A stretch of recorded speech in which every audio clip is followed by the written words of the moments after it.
Have you ever felt that nagging feeling that it might be time to move on from your job, but weren't quite sure? Welcome to Beyond the Rut, the podcast that shares encouraging stories and practical tools to help pull you out of your rut into that life worth living. I'm your host, Jerry Dugan, and today's guest, Naomi Hattaway, is an expert in helping people navigate those tricky workplace transitions. She'll share her framework for leaving well, which covers everything from recognizing the signs that it's time to go to ensuring a smooth knowledge transfer and communicating your decision effectively. Whether you're an individual contemplating a change or an organization looking to improve your offboarding process, this episode is packed with valuable insights. So, grab a notebook and a pen, and let's get started. All right. Hey, Naomi, how are you doing today? I'm so good, Jerry. Awesome. How are you? I'm doing great. Now, we got to meet each other through a mutual connection, Mary LaFrancois. I heard her on an interview recently, and she says it that way now. And I'm like, wait, I freaked out because I've known her for years, and I've always said Mary LaFrancis. And when I heard LaFrancois, I was like, I knew it. She's been sick of me this whole time. So anyway, we know Mary. I used to work with her, and I think you guys were neighbors, or? We were neighbors. Yes. We were neighbors during one of our many, many moves around the world and around the country. Yeah. Nice. Yeah, she's such a great connector. Yeah, it is. Sure is. And she's amazing. Yes. Now, you're in Florida. Is that correct? Did I remember correctly? Yes. Currently in South Florida, about 45 minutes from Miami. And we happen to move a lot. So who knows? Awesome. Where it'll be in the future. But yes, currently Nice. Florida. Now, my wife and I are binge watching Griselda right now on Netflix. So, of course, I automatically assumed you're in the drug trade, but that's not it. Really. Not really. Cherry watches too much TV. We've now established. We're currently binging the Traders series. Oh, I need We to write watched that down. Traders US, and we're now watching Traders UK, and the next will be Traders Aussie. It's great. It's a reality game show where a group of people go in, and 3-ish people are chosen without anyone else knowing to be traders, and the rest are faithful. And they have to go through this game and try and exit and exonerate the traders. But every night the traders murder someone. Oh my So gosh. really fascinating. This is Among Us, but in real life. Yes. Yes. And it's held in a castle, I think in Scotland somewhere. Oh, It's just man. really fun. Oh, man. Now, So I'm neither the trader nor in the Dugan. man, but after we're done recording, my wife and I are supposed to go out and get groceries, but I think I might get her hooked on this because our whole family, short story, during the pandemic, I was working in Dallas. My family was in Corpus Christi. That's like 6 to 8 hours apart, depending on how fast you're able to drive through Waco. But Among Us was like the game we played to stay connected. And we tried to get in the same room together and play each other. And yeah, memories. Fun. Yeah. So good old pandemic story there. So your family, you've got a family. Tell us a little bit about them. Which one's your favorite child? All those things. So I am married. We've been married for going on 21 years, and we have 3 children. The oldest is just turned 29, and then we have a 20-year-old and a 17-year-old. We are in the process of navigating the last one, the youngest, to college. This August, she'll be going to LSU, and then we are in the process also of navigating our middle child from where he is in North Carolina. He'll be going to finish out his college years outside of Atlanta, Georgia. Oh, wow. And then our oldest is working in the aviation industry. So, those of you that are listening with little children, you may be desiring for that day when it all ends. And parenting, I don't think ever really ends. I remember when they were little, people would always tell us, oh, enjoy it now because it'll go by so quickly. I'm like, old people. Now we're old people. It's like, it did go by fast, man. Yeah. So you do a lot of work with organizations around, having a game plan and a framework for like leaving well. I know I got to be a guest on your show and talk about a time when I left my job role well and kind of like what kind of legacy do I want to leave as a leader? I think we talked a little bit about my tent framework, those kinds of things. Mm-hmm. But what was it that inspired you to help people in this way, to like be able to have that confidence in their decisions to leave, confidence in the organization that's experiencing the person who's leaving? That's a big question. But yeah, what's gone on in your life to say, I am qualified and people need this, I'm going to help them? Yeah, it's a big question, but it's a really good question. So I, for the longest time in my adult life, early adult life, worked as a paralegal for lawyers and also as a lunch lady at a local high school. The beauty of that local lunch lady job was that I got to be off work at the end of every day at the same time my son. I was a single mom at the time, And I got to be off work every day at the same time he was getting out of school. If there was a snow day, we got to stay home together. If there was a school holiday, I was not at work either. And so it was a really beautiful way to do what I needed to do for myself.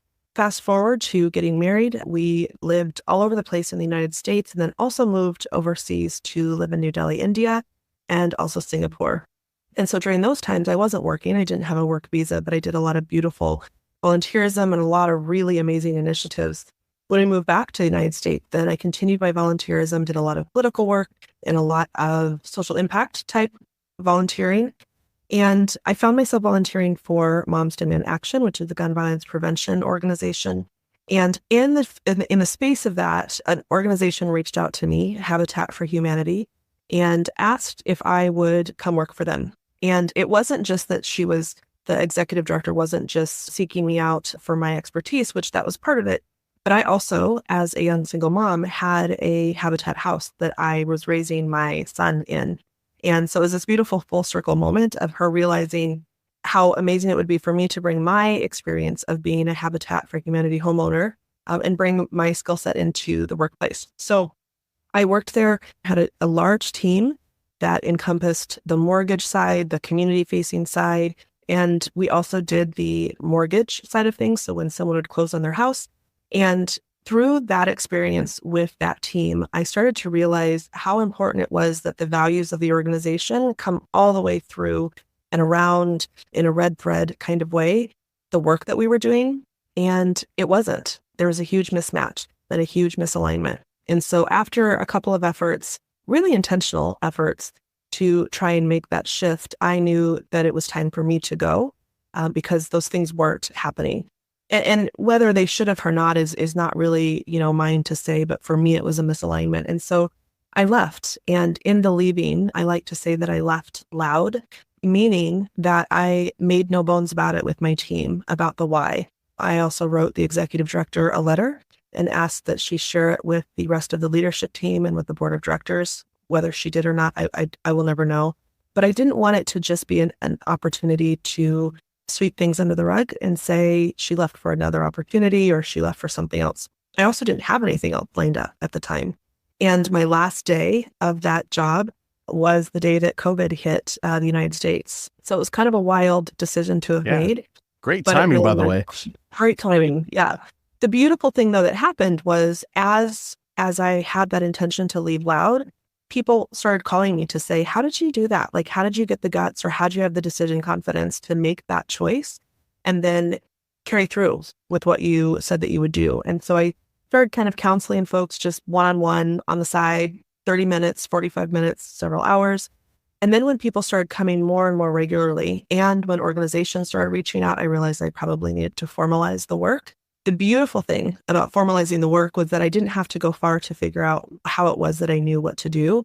Expat families, military families, missionary families, folks that are in the death and dying world of hospice, they all have been using the concept of leaving well for quite some time, which is leaving the place or the post or your life with really beautiful intention and thoughtfulness so that you can go to the next thing with joy.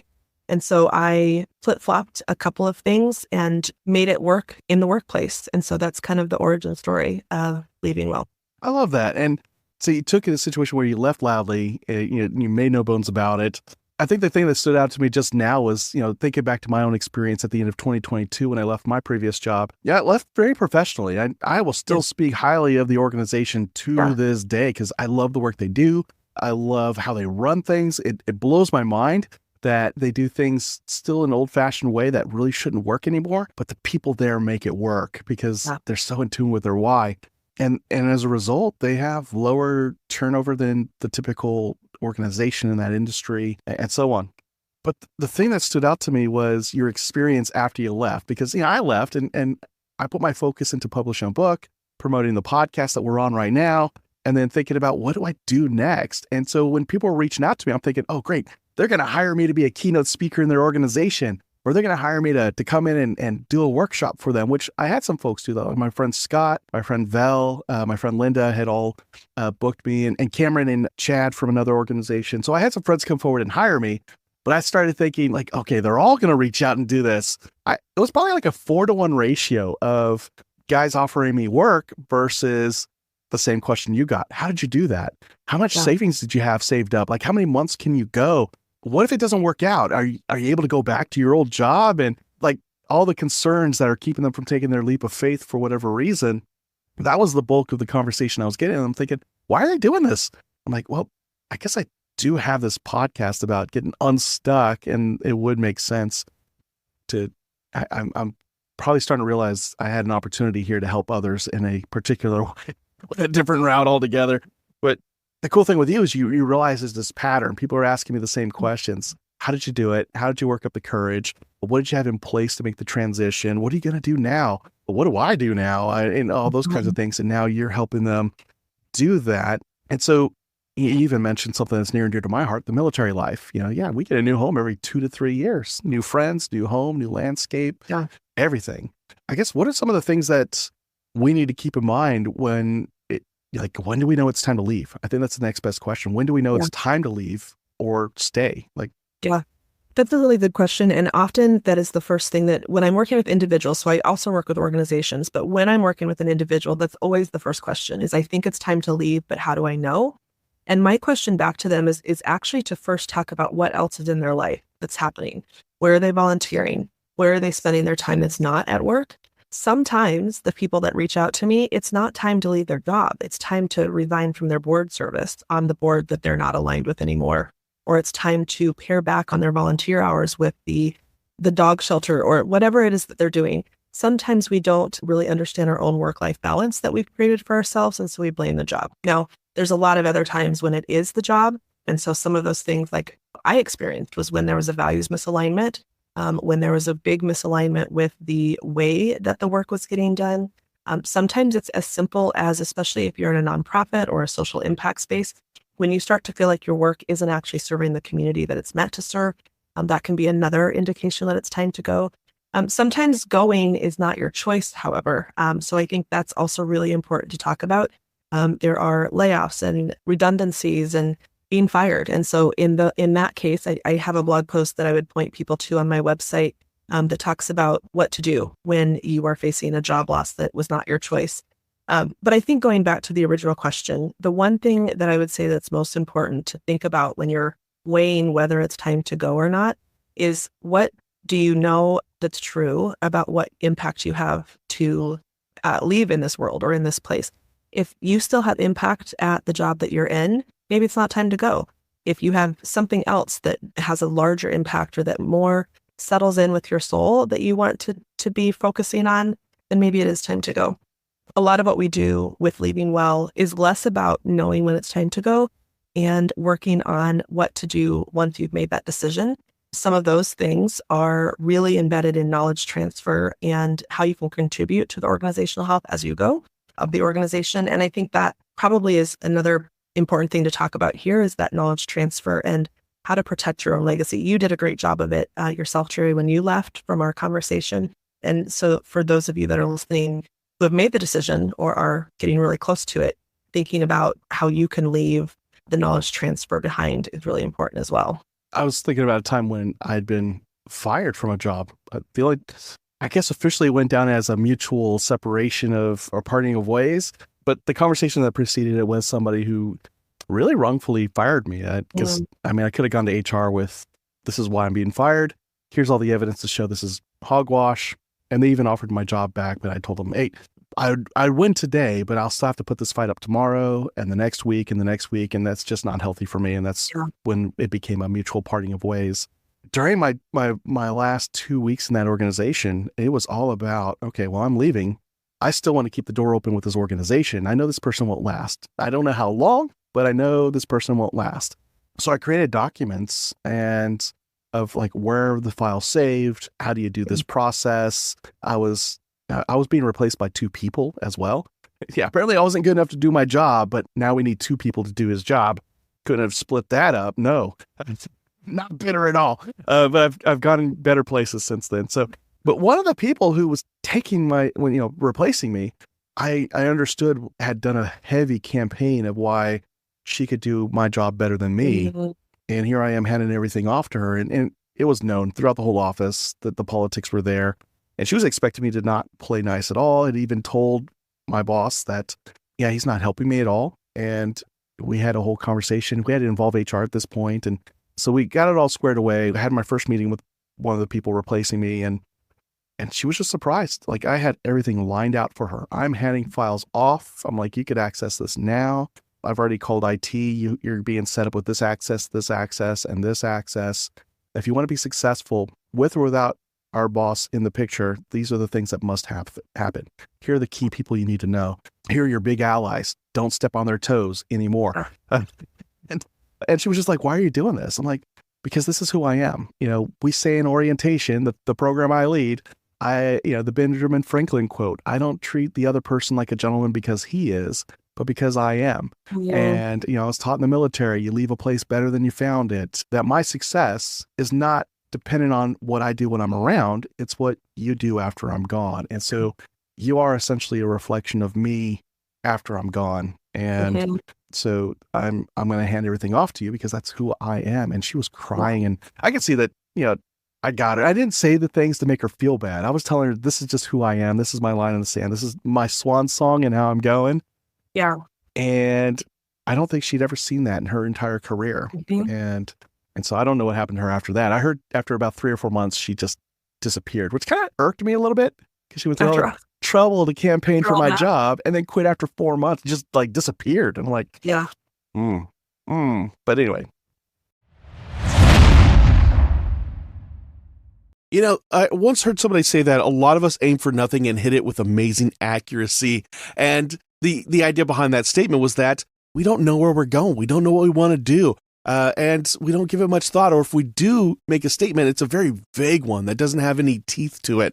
And so I wrote a book called Beyond the Rut, Create a Life Worth Living in Your Faith, Family, and Career.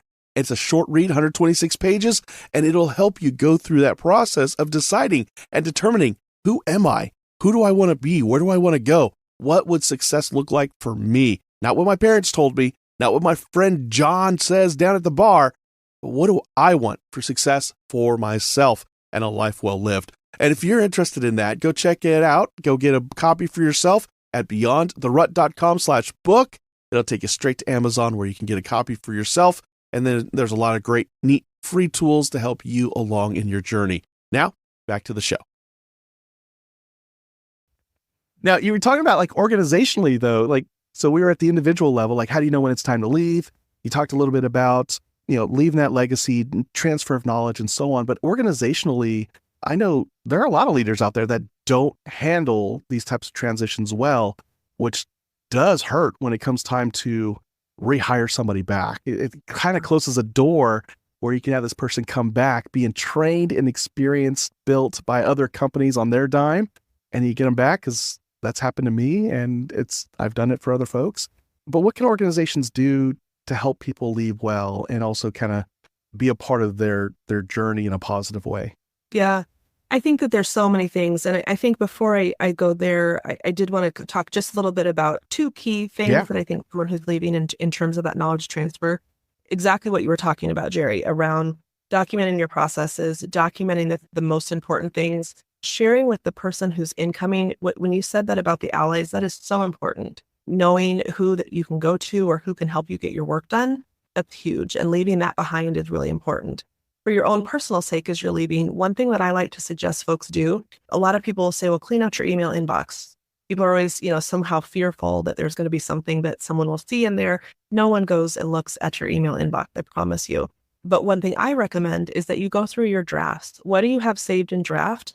That will give you an indication of what you might want to prioritize over your last 2 weeks or your last 4 weeks. Typically, those are the things that you either don't have time for, usually, or they're an indication of projects that you are really meaningful to you and you just haven't had the time to get to them. So going through your email drafts is a really important thing. The other thing I recommend people do is, even though most organizations will have an exit interviews for the organization are really just risk mitigation. They're making sure that there's nothing lingering that they don't yet know about, grievances, complaints, etc. If you take matters into your own hands, though, and ask for your own version of an exit interview, that gives you time to share maybe not your complaints or your, stick it to them one last time comments, but instead use it as an opportunity to tell them about really things that you see in the vision and the future of the company that they might want to look out for, that you might otherwise take with you. That can be really powerful. So going back to your question about what organizations can do, I think the first thing that's so important is the realization that people leave. Like, until organizations start to just acknowledge that as a reality, people leave, whether it's work of their partner that takes them away, whether it's family needs, whether it's a change of scenery and climate. There's all sorts of reasons, another job, obviously. And so when organizations can say, okay, if we know this to be true, then it's a really imperative mission almost to treat the offboarding and the exit the same way, if not in more gusto than you did the entrance and the onboarding. We talked about this a little bit when you were on my podcast about kind of the bad apple spoils the bunch. If I leave and I am not happy about the way that I was exited out of the organization, that harms the reputation of the company, because I can guarantee you people will talk about the company. And wouldn't you rather them talk about it in a way of like, do you know how they treated my last day? It was amazing. That makes people want to go to that company in the future. I think there's a couple of really practical things that you can do as an organization. If you are a leader by title or if you have decision-making power, conduct a really thorough examination of how you communicate with your team and across your internal areas. People leaving, if we acknowledge it's a reality, the next best thing you can do is communicate it to the rest of the folks. The stayers, not stairs like that you climb up to your second floor, but the people who stay are paying attention. And if you handle someone leaving in a really poor way, or if you ignore it altogether, there's people watching. The entire rest of the team is making notes of how that happened. So communication is really key. I think the other piece that's really powerful is to have a conversation with the person exiting to talk about what they recommend for the person that's coming into the role next. Like you said, they had 2 people come in to replace you. They would have had a conversation with you about what should go off to someone else. If you think about like swim lanes, if I have roles that are inside of my swim lane, what should be passed over to the person swimming next to me or the person on my right? That can also go a long way in helping to keep that culture of your team going strong when there's I've been in organizations where they do exits pretty well. And because, I mean, I had to get hired at some point, and you can tell when you come in that they've welcomed you. They have everything lined up and ready to go. Yes, they miss the person who left, but they're also welcoming the person who came in. Mm-hmm. And a lot of what the previous person had is there for you to access and utilize.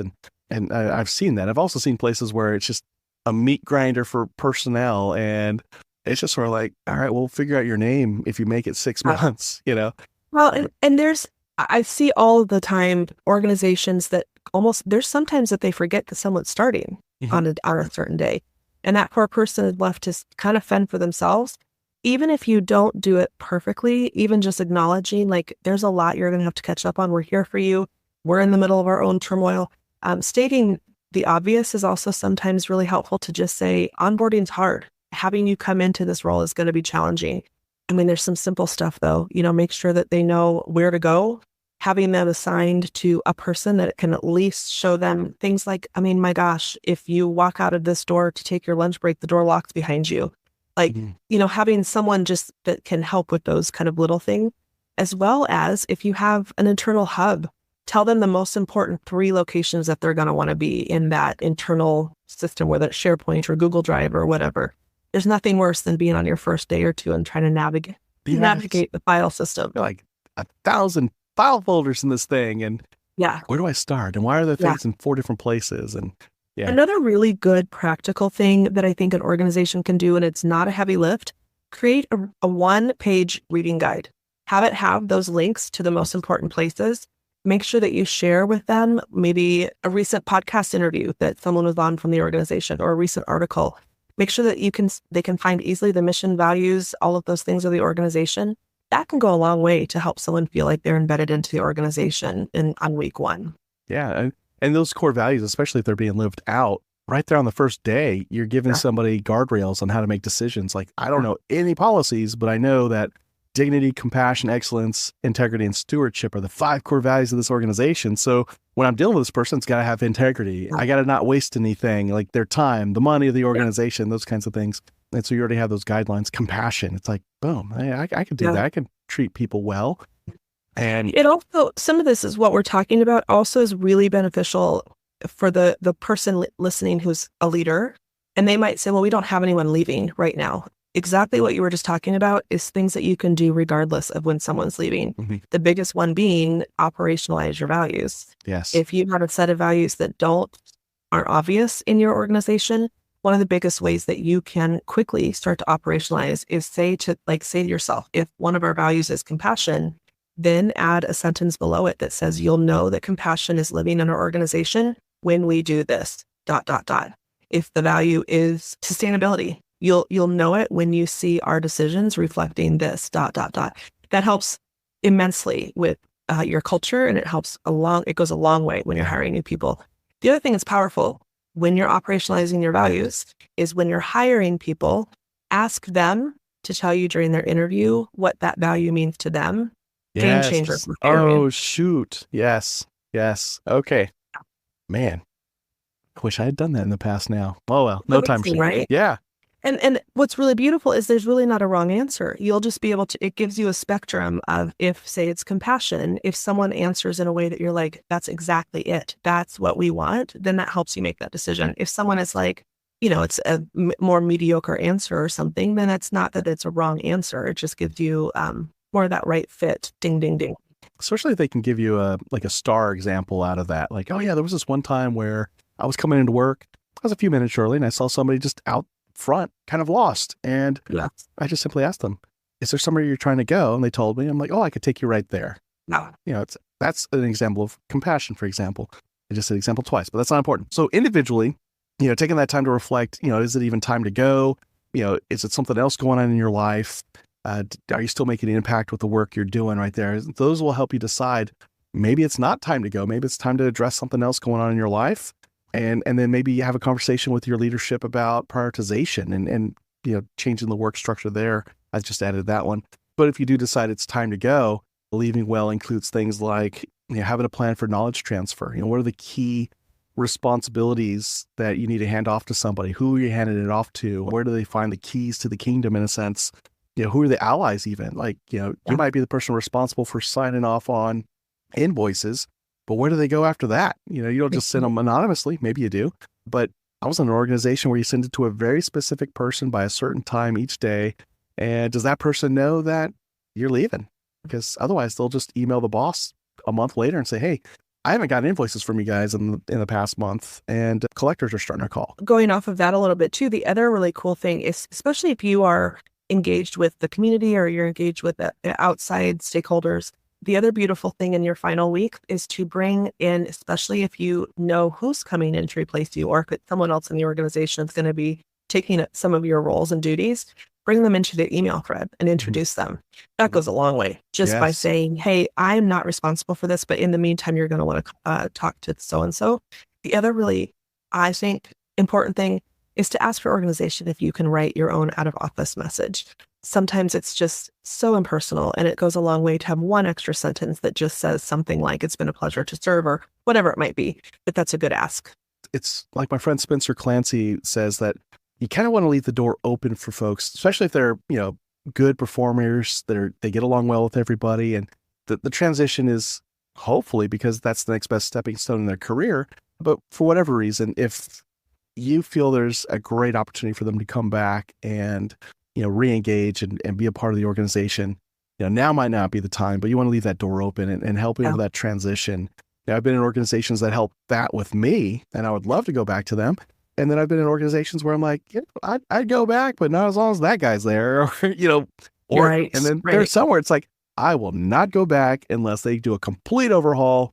I don't want to recommend anybody to them. And so I've been in that whole spectrum. You probably have as well. And, the ones that treated me well on the way out, that let me know that I would be missed and they're happy for me, those are the ones I want to go back to. So it's very important for that. And you mentioned, exit interviews being that form of risk mitigation. It's like, why was this guy mad? Okay. No. Note to self, let the HR lawyers know this guy might come back and sue us, or this guy might not, or, hey, let's keep an eye on the guy that was the reason why this guy left. And, right. Well, and another really helpful for the organizational leader, another really helpful preventative or proactive measure is to institute something that a lot of people call stay interviews. Yes. You add it to the whatever annual review cycle or the quarterly review cycle. And instead of it being a way to measure risk and flight risk, you have it be more personal and more human-centered. And a lot of really good stay interviews ask questions like, what are you excited about doing that isn't currently on your plate? What have you seen someone else doing that you're excited to potentially bring in? We used to, with my team at Habitat for Humanity, we'd use those stay interviews, and people always gasp when I say this, but we'd use them to go over their resumes and update their resumes. And people are like, why on earth would you want to update the resumes of your team when that what would indicate them leaving? And for me, it was a way to have everyone have more acknowledgement and awareness of the big stuff we'd been working on. It was also a way to say, you know what, you need to put that on your resume because that reflects well on the work that we've done together. And it really, that didn't change someone wanting to leave or not just because we were updating resumes together. But that's a really powerful and potent thing to do. Gallup, they do tons of research every year about why do people leave their jobs. And I know the top 5 reasons are lack of clarity of what success looks like in my job, a lack of connection with my coworkers, as well as the organization's mission and vision. But then the next 2 are I didn't have opportunities for growth to gain new skills.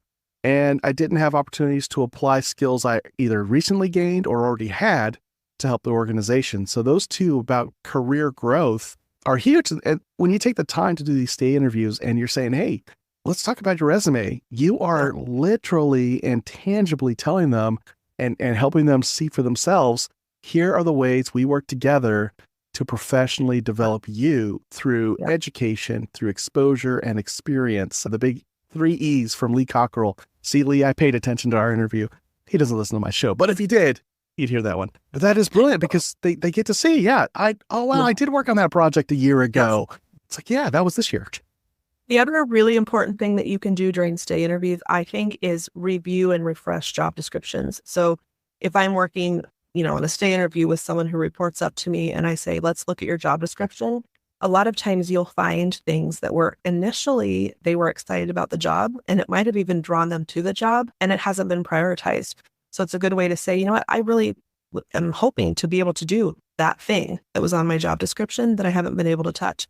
Or it's a really good place to also say, I'm really overwhelmed with all of the things in my job description. And it's a good opportunity before someone's walking out the door to then parcel out and redistribute the work. So reviewing job descriptions on an at least annual basis is another really smart thing to do for organizations. Love that. Love that. Guys, are you hearing this? Leaders, HR peeps, and I guess everybody else. Well, and that's the other thing. I keep saying either organizational leader or leader by title or someone with decision-making power. That doesn't mean that if you are listening and you don't have decision-making power, it doesn't mean that you can't bring that to your manager. It doesn't mean that you can't say, instead of having our weekly check-in this week, I'd like to instead use it to review my job description. We can take back some of that power and that control. And that's actually one of the things that I say a lot of times, that it's up to us and it's time to look ourselves in the mirror and realize that we play a powerful role in the system. It's not just if we are a leader. We either can choose to exist inside of our power, or I said that wrong. We can either choose to exist outside of our power, or we can choose to decide to shift culture and to create transformation. And I think that's really important to remember, even if you don't have a title that denotes that you're a leader, or if you don't have a lot of decision-making power. I love that. And I know we're running out of time, but you have a book out there, Leaving Well for the Organization, a navigation guide for workplace transitions. And it's in paperback. It's been out since October of 2023. So if you're in a leadership role, you definitely want to get your hands on this. If you're in organizational development, talent management, grab a copy of this book. It'll help boost your career as you're helping boost the impact your company has, its legacy. And then, so now you work with organizations in this respect to have these transition plans to be able to help people transition well, whether it's from one job to another internally or out of the organization, so that they're leaving that door open in a positive way for people to come back with more skills and more experience. But you also work with individuals, if I remember correctly. So tell us more about how people can reach out to you. Yeah, I'm currently shifting away from the individual work at the moment, just from capacity's sake. What I primarily do at the moment is work with organizations, either organizations who have recently had a leadership executive director transition, and they need some support in the interim. So I'm currently serving as interim executive director for a nonprofit, or I will work with organizations who want to be proactive, kind of up the river, upstream kind of work to do it on the proactive standpoint. But individuals can also reach out. There's a section on my website at naomihattaway.com. You can choose organization or individual, and it'll kind of take you down a path of the different things that I offer. Awesome. And then before we go, any final words of wisdom? I think the final word of wisdom is that you do decide. It is sometimes disconcerting to live in the world of capitalism and feel as though you are tied up into it and don't have a deciding voice in what you do for your work and how you do your work. But I'm here to remind you that you do. There are simple and small changes that you can make to bring your power back into it. And when the time is right and the time is necessary that you leave, you can leave with intention and purpose. And it is possible to leave with joy. Awesome. Naomi, it was great to have you on here. Mary, thanks for the introduction between the two of us. And I think that's a wrap. Thank you so much. And that's a wrap on my conversation with Naomi Hattaway. Now, we covered so much ground today, from recognizing the signs that it's time to leave a job to the importance of knowledge transfer and open communication for a smooth transition. We also explored how organizations can foster a positive work environment and even mitigate the negative impacts of employee departures by using stay interviews, clear communication, and operationalizing your core values. Now, whether you're an individual contemplating a change or an organization looking to improve your offboarding process, Naomi offered insights that are valuable guidance for all of us. If you want more information, check out the show notes at beyondtherut.com/417. I'm glad you joined me for this episode of Beyond the Rut. I look forward to joining you again on the next episode. But until then, go live life beyond the rut. Take care.